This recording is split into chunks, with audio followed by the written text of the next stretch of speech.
अब तक आपने पढ़ा, अभय अपनी प्रेजेंटेशन देना शुरू करता है। उसकी प्रेजेंटेशन सबको काफ़ी पसंद आती है, लेकिन निकिता बस अपनी आंखें छोटी करके प्रोजेक्टर को घूरती रहती है और मन में सोचती है, क्या बकवास है, यह आदित्य को कभी पसंद नहीं आएगी। लेकिन आदित्य का ध्यान अभय की किसी बात पर नहीं था। वह तो बस निकिता को ही देखे जा रहा था, लेकिन निकिता उसे इग्नोर कर रही थी। अब आगे काया जब देखती है कि आदित्य का ध्यान निकिता के ऊपर है तो उसे बहुत इनसिक्योरिटी महसूस होने लगती है। कुछ ही देर में वह प्रेजेंटेशन कंप्लीट हो जाती है। डायरेक्टर से बोलते हैं, मुझे उम्मीद है कि आपको ये प्रेजेंटेशन पसंद आई होगी मिस्टर मेहरा।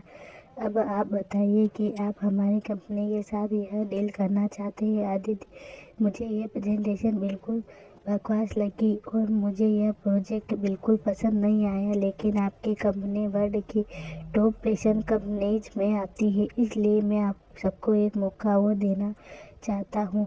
आप लोग इस प्रोजेक्ट में थोड़े चेंज करिए और शायद तब मैं इस डील के लिए तैयार हो जाऊं। उसकी बात सुनकर सब बहुत हैरान हो जाते हैं। नील मन में सोचता है, अगर बॉस को कोई प्रोजेक्ट पसंद नहीं आता है तो वह सीधा उसे रिजेक्ट कर देते और यहाँ पर यह दूसरा मौका दे रहे हैं। क्या यह मिस निकिता की वजह से ही है? वही निकिता तो नफरत से घूर रही थी। अभय, हमें दूसरा मौका देने के लिए थैंक यू मिस्टर मेहरा। मैं जल्द ही इस प्रोजेक्ट में कुछ चेंज कर दूंगा और दूसरी प्रेजेंटेशन रेडी करता हूँ। आदित्य, 2 दिन है तुम्हारे पास, अगर तब तक तुम कोई अच्छी प्रेजेंटेशन नहीं दिखा सकते तो फिर मैं भी आपकी कंपनी के साथ कोई डील नहीं कर सकता। उसकी बात सुनकर सब हाँ में सर हिला देते हैं। वही अभय गुस्से से निकिता को घूर रहा था। उसे लगता है कि यह सब निकिता की वजह से है, क्योंकि निकिता उसके लिए बेड लक है। आदित्य, मिस्टर अभय, वैसे आपने मुझे अभी तक अपनी टीम से नहीं मिलाया। अभय, मिस्टर मेहरा, मैं इस प्रोजेक्ट का हेड हूँ और ये विपिन, ये आशी और ये है मिस निकिता शर्मा।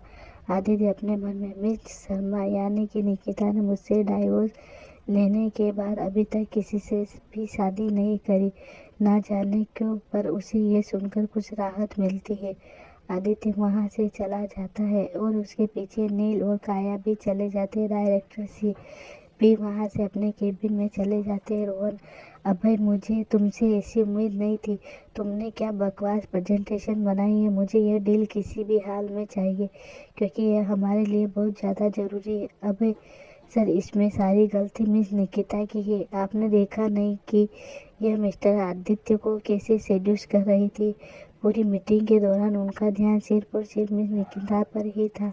मुझे लगता है कि इनकी ऐसी हरकत की वजह से मिस्टर मेहरा हमसे नाराज हो गए हैं और यह डील कैंसिल कर दी। उसकी बात किसी को भी सही नहीं लगती और वही निकिता गुस्से में भून जाती है और उसे अभय को घूरने लगती है।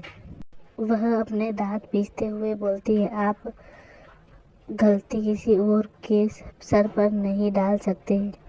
मिस्टर अभय, कमी आपके प्रेजेंटेशन में थी और क्या आप बताएंगे?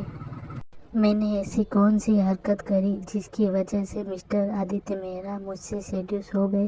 क्या मैंने उनसे बात करी? क्या मैंने उनके आगे खुद की नुमाइश की?